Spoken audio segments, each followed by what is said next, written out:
За юм зам ёсороо болж гэнэ гэж ярьдаг бол юм замсараа болж байгаа юм байлгүй дээ. Би энэ Монгол төрийн ажлыг бас нэг дэгдээ журамтай хуулийн хүрээнд дотор явдаг байгаасай л гэж бодож явдаг. Түүнээс биш ямар нэгэн байдлаар улс төрийн өнгө аясаар хандаж хэн нэгэн хүний хүсэл зоригоор өөрсдийнхөө бодол санаагаар дуртай зөвхөн хуулиа зөрчиж, дуртай зөвхөн өөрсдийнхөө ярих юмыг ярьж, дургуйгаа өрхөөр өөрийнхөө ирсэн юмыг өөрөө л улс руу мууг нь идэр хийсэн, сайн нь бид нар хийсэн гэдэг байдлаар битгий ханддаг байгаасаа гэж бодож явд юм аа.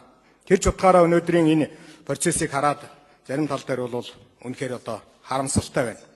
Би зүгээр нэг л тоог хэлэхэд бид нар бол эдийн засаг одоо их сайхан байгаа бүх юм их гоё болж байгаа гэж өдөр бүхэн ярьж байгаа. Зүгээр ерөөсөө одоо Монгол улсын нийт эдийн засагт байгаа манай эдийн засгийн багтаамж бол өнөөдрийн байдлаар нэг 21,80 төгрөгөөр 11 орчим тэрбум доллар. Энэ бол одоо өнөөдрийн ханшаар аваад үзэх юм бол нэг 11 тэрбум доллар, энэс 4.5 нь бол зээл, үлдс нь бол 6.5 тэрбум долларын одоо ийм хөрөнгө Монгол улсад явж идэг. Гэтэл энэ 12 сарын 11-нд ямар байсан гэхээр бол 9.8 тэрбум долларын хөрөнгөтэй байсан. Тэнд бид нар өөр байгаагүй. Энэ бол манай өөрийн хөрөнгө байсан. Тэгээ бид нар өнөөдөр энийг харьцуулаад үзэх юм бол тэр үеийнхээс 3 тэрбумаар бидний эдийн засаг одоо агших тал руугаа явсан байна. Хашны өрсөлдөөс гээд.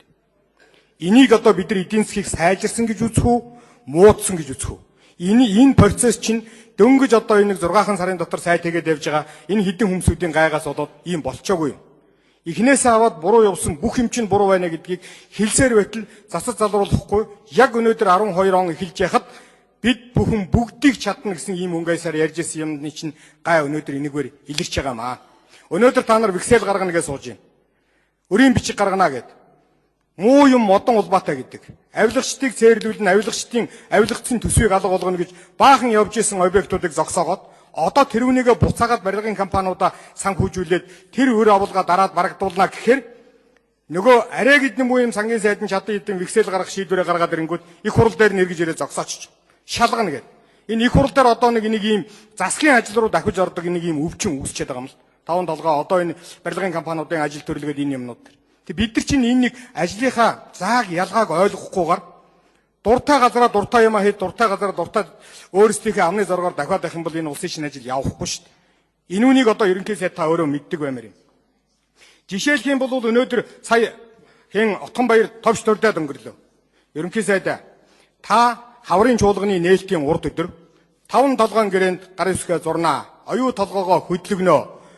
Ноён уулаа хөдлөгнөө. Ингээд одоо эдийн засгаа урагшлуулнаа. Би чадах шинээгээр явж мөнгө олж ирнэ. Тэгээд иргэдийнхээ дансанд бараг 100 мянган төгрөгийн орлогоосоо байршуулах боломжийг бүрдүүлнэ. Дэлхийн томоохон одыг авчирч Батүлтэйгээ нийлж байгаа төв талбай дээр концерт тоглуулнаа. Гэл ингээд нэг юм үлгэр шиг юм яриадсэн. Тэгснээс үлд нь одоо би хизээч хэвээр энэ 6 сайдыг өргөн барихгүй. Одоо би ерөөсөө өргөн барих юм бол өөрөө давхар огцроод унаад өгнө гэл. Одоо энэ ерөнхий сайд нар ингэж худлаа ярьдаг. Хий хоосон шоуддаг энэ өвчин чинь бол халдаад байгаа юм биш үү? Эсвэл ерөөсөө танаа ерөнхий сайдын байж байгаа царай чинь энэ юм уу? Энүүн дээр нэг дүгнэлт хийх болсон баха. Монгол улсын ерөнхий сайд хүн. Та бол зүгээр ч нэг их хурлын гишүүн биш, зүгээр ч нэг засгийн газрын гишүүн биш. Монгол улсын ерөнхий сайдын хувьд бол үнэхээр та хэлсэн үгэндээ хариуцлагатай ханддаг байх ёстой. Хэлсний ажил болгохын төлөө тэмцдэг байх ёстой. Хэрвээ болохгүй бол болохгүй байна уучлаарай гэдэг үгээ хэлээд алдаа оноогоо засыг гэдэг юм дээр тууштай явдаг байх хэвээр. А түүнээс биш болж байгаа юм шиг ярьж өмнөхөө ерөнхий сайд чиг бүх юм болж гэн бүтэж гэн гэж хийс тавсаар байжгаад энэ ард түмнийхээ амьдралыг өнөөдөр илгээр нь хөвтүүлж байгаа шиг яг энэ замаар та яг тийм адилхан жүжиг тоглож байна.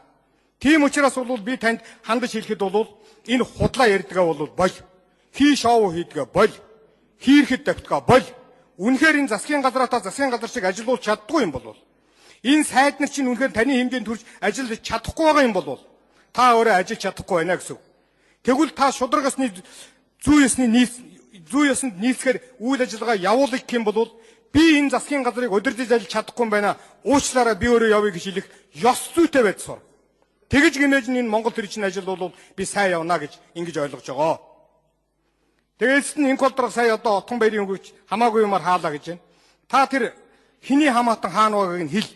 Танаахан дандаа тэгж ярьсан. Хамаатан саднаа тавилаа гэж. Харин танаахны тавьсан халсан хүний тоо хоёр бол манайхнаас их худлаа ирдэг хүнд сая дахин илүү шүү.